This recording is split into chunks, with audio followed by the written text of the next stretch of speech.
নমস্কার। আজকে ফেসবুক লাইভে আপনাদের সকলকে স্বাগত জানাই।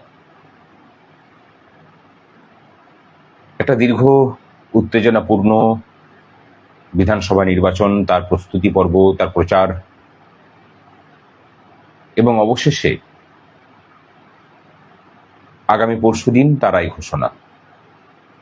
শাসক বিরোধী সব পক্ষের মধ্যে একটা টান টান উত্তেজনা, এবং তার মাঝখানে এই পশ্চিমবঙ্গের এবছরের ভোটে একটা অন্যরকম অবস্থান নিয়ে অবস্থান করছি আমরা সংগ্রামী যৌথ মঞ্চ। নেতৃত্বে সরকারি কর্মচারী মহল এবং তার সাথে আরো একদল মানুষ। তারা বিভিন্ন জায়গা থেকে বিলং করেন, কেউ চাকরি প্রার্থী, কেউ বিভিন্ন জায়গাতে দৈনিক শ্রমিকের কাজ করেন। এতদিন পর্যন্ত কর্মচারীদের হিসেব হতো শুধু সংখ্যা তথ্যের জায়গাতে। মানুষ ভুলেই যেত যে কর্মচারীদেরও পরিবার আছে। কর্মচারীরা যে সমাজ থেকে উঠে আসেন, সেই সমাজে তাদের প্রভাব এবং প্রতিপত্তি আছে। তাদের আত্মীয় স্বজনের মধ্যেও তাদের প্রভাব আছে। সংখ্যাটা শুধু 10 লক্ষ প্লাস নয়, তার সাথে তাদের পরিবার, তাদের পরিজন, তাদের আশেপাশে থাকা মানুষজন। এর মধ্যে যারা ভোটের কাজে যুক্ত থাকেন তারা মূলত পোস্টাল ব্যালটে ভোট দেন। এতদিন পর্যন্ত এই সরকার যেটা করত, কর্মচারীদেরকে ভোট দিতে দিত না, পুলিশ কর্মীদের ভোট হতো না। সেটা কিরকম? পুলিশ কর্মীদের আই কার্ডগুলোকে, ভোটার আই কার্ডগুলোকে পুলিশের যারা ওয়েলফেয়ার বোর্ডে ছিলেন, যাদেরকে মাথায় বসিয়ে রেখেছিল পুলিশদেরকে ধমকে চমকে রাখার জন্য, তারা জমা নিয়ে নিতেন। তারাই ডিপার্টমেন্ট থেকে তাদের পোস্টাল ব্যালটগুলোকে তুলে নিতেন, নিয়ে পরে ছাপ্পা মেরে সেগুলোকে জমা করতেন। এবছর সংগ্রামী যৌথ মঞ্চের উদ্যোগে তারা ভোট দিতে পেরেছেন অধিকাংশ ভোট কর্মী, কিন্তু একটা অংশ বাকি রয়ে গেল। আমরা চেষ্টা করেও তাদেরকে ভোট দেওয়ানোর ব্যবস্থা করাতে পারলাম না। প্রথমত বিরোধী দলগুলোর অসহযোগিতা, আর দ্বিতীয়ত নির্বাচন কমিশনের উদাসীনতা। কত বড় দুর্ভাগ্য ভাবুন, যে মানুষগুলো দিনরাত খেটে এই নির্বাচন প্রক্রিয়াটাকে সম্পূর্ণ করলো, এমনকি বুথে বুথে গিয়ে আপনার আমার ভোটটা আমরা যাতে নির্বিঘ্নে দিতে পারি তার ব্যবস্থা করলো, দিনের শেষে তারাই ভোট দিতে পারলেন না। অথচ নির্বাচন কমিশনের স্লোগান কি? একজন ভোটারও যেন বাদ না পড়ে। কমিশনের কাছে আমাদের প্রশ্ন যে সেই একজন ভোটারের মধ্যে সরকারি কর্মচারীরাও পড়েন কিনা। যাই হোক, তবে মোটের উপর অন্যান্য বছর যেমন 30 থেকে 40% কর্মচারী ভোট দিতেন, এবছর সংখ্যাটা কিন্তু প্রায় 80 থেকে 90%। এবং তাদের মধ্যে বেশিরভাগটা কিন্তু ভোট জোটবদ্ধভাবে সরকারের বিরুদ্ধে দিয়েছে। আমার মনে হয় যে এই বছর একটা ব্যতিক্রমী ঘটনা ঘটতে চলেছে পশ্চিমবঙ্গের রাজনীতির ইতিহাসে। কর্মচারী এবং তাদের পরিবার একটা রাজনৈতিক শক্তি হিসাবে এই সরকারের বিরুদ্ধে তাদের মতামত জানিয়েছে। কেন জানিয়েছে সেটার প্রেক্ষাপট ব্যাখ্যা করার কোনো প্রয়োজন নেই। যে প্রাতিষ্ঠানিক দুর্নীতি দিয়ে রাজ্যটাকে অন্ধকারে ডুবিয়ে দেওয়ার চেষ্টা করা হয়েছে, কর্মচারীরা সর্বাগ্রে প্রথম তাকে রুখেছেন।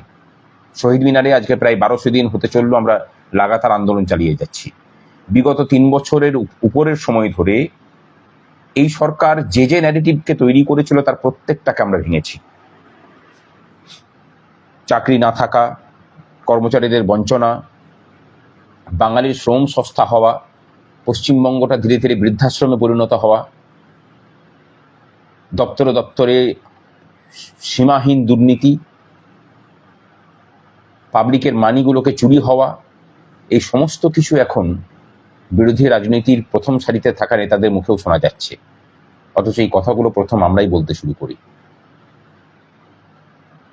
এবং সফলতাটা কোথায়?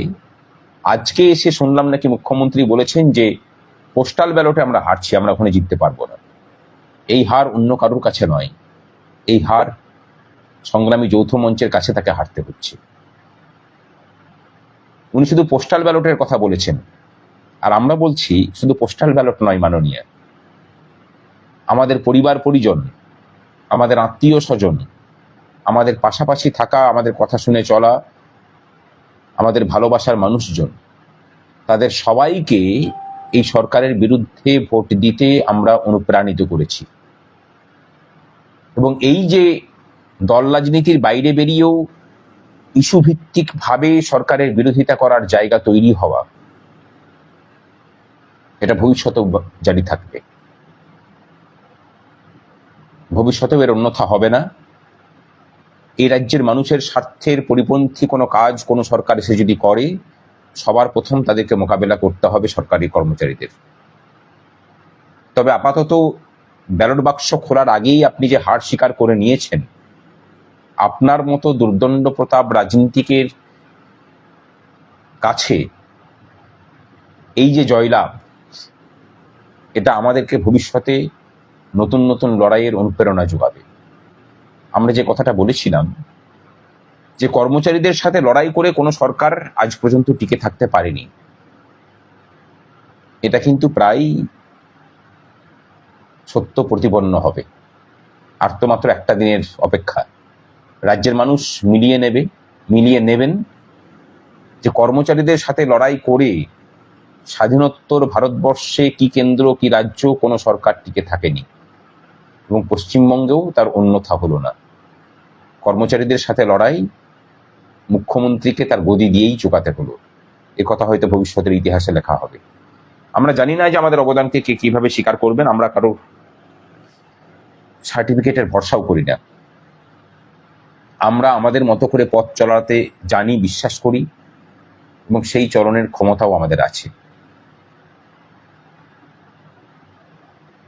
আমরা কারোর পক্ষেও নই, কারোর বিপক্ষেও নই, কারোর প্রতি আনুগত্যও যেমন আমাদের নেই, কারোর প্রতি অহেতুক বৈরিতাও আমাদের নেই।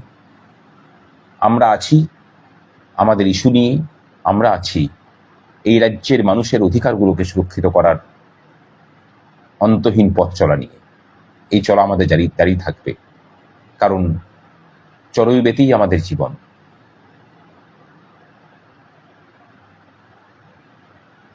রাজ্যের মানুষ নতুন দুর্নীতিমুক্ত একটা রাজ্য পাক, যেখানে তার সন্তান সন্ততিরা উপযুক্ত শিক্ষা পরিকাঠামো পাবে, স্বাস্থ্য পরিকাঠামোর উন্নতি হবে, 50 মিটার রাস্তা চলার জন্য 10খানা বাম্পার পেরোতে হবে না, অর্থনীতির প্রগতি হবে, নতুন নতুন শিল্প কারখানা হবে, এবং আলটিমেটলি আপনার আমার বাড়ির মহিলারা সুরক্ষিত থাকবেন। রাজ্যের প্রত্যেকটা মানুষ দলমত নির্বিশেষে, ধর্মমত নির্বিশেষে একই ধরনের প্রশাসনিক ব্যবস্থার সম্মুখীন হবে রাজ্যবাসী, এই আশা রাখছি আমরা। ভালো থাকুন, ঐক্যবদ্ধ থাকুন, এবং রাজ্য জুড়ে শান্তি বজায় রাখুন। আজকের মতো এটুকুই।